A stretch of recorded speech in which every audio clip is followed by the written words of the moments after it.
marka hore waxaan hambaliyeynayaa hay'adda statistikada oo maanta qaban qaabisay munaasabadan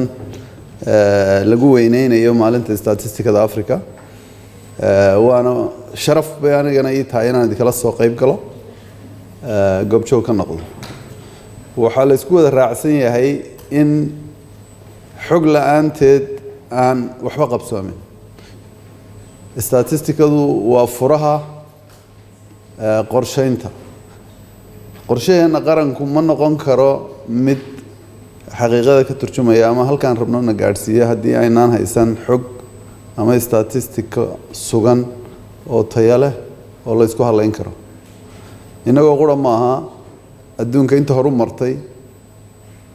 waxa ay halkaa ku gaadheen waxa u ah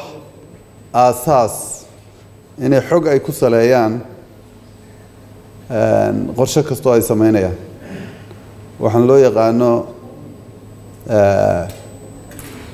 policy formulationka wuxuu ka dhashaa wax xaqiiqa ku salaysan oo xog ah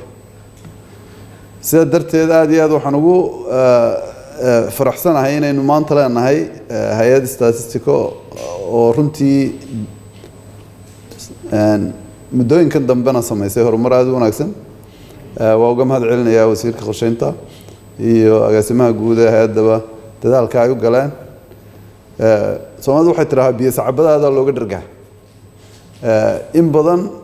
xogaha aynu ku salayno qorshayaasheena waxay ka dhalan jireen xog cid kale ka soo qaadanay gacan labaad oo haddana inaga inagu saabsan iyo dalkeena oo marar badan iska qiyaas u badan laakiin marka ay tahay waxaad adigu leedahay aad bay uga duwan tahay waxa muuqata durba in maanta adduunku xogta inagu dhalino ama abuurno kalsoonideeda qabo oo laynaga qaato waan xasuusnahay waqtigii meelo badan oo xogaha lagu aruuriyo wadamada aynu ka mid ka nahay adduunka mar walba Soomaaliya xogteedu qaarna ka maqnaan jirtay qaarna haddii laga helana meel kale wax laga soo xigtay ahaan jirtay marka waxaan aad ugu boorinayaa wasiirka iyo hay'adda statistikadaba in tayada hay'adan iyo horumarkeeda la siiyo muhiimad gaar ah waayo waa halka aynu ka kacayno ama ka gurguranayno haddii aynu helo hay'ad statistiko oo dhisan oo ku filan shaqada loo egmaday wax badan oo kale inoo hawl yaraynaysa hadday tahay xagga horumarka iyo dhaqaalaha xagga bulshada tusaale ahaan dalkeena tiradiisa ma naqaan waa laynoo qiyaasa dadkeenaba ma naqaan haddaan maanta isnaano waxa ugu yaroo public serviceha laga fakaro tirada dadkeena waa uun qiyaas waliba cid kale inoo qiyaasta gaar ahaan anigu bangiga dhexe haddaan ka yar hadlo bangiga dhexe wuxuu leeyahay waax ama department ku shaqale research and statistics si dhow baan ula shaqeynaa hay'adda statistikada qaranka waliba sanadahan dambe si aad iyo aad baan wada shaqeynteedu u dhawaatay waxa mas'uuliyado badan waajibaadka badan ee bangiga loo igmaday waxa ka mid ah inuu ka tala bixiyo arrimaha dhaqaalaha oo waliba mas'uuliyiinta qaranka go'aamada siyaasadeed goyso uu ka siiyo talo taas oo ku salaysan xog xaqiiqo ah oo macnihii cilmi ku dhisan waxa loo yaqaan evidence based afka ingiriisiga si aan taa u helo waxaan u baahanahay statistic hadda DG Sharmarka wuxuu ka hadlayay arrimaha trade-ka la xiriira external sector-ka dheetadiisa iyo xogtiisa marka laga hadlayo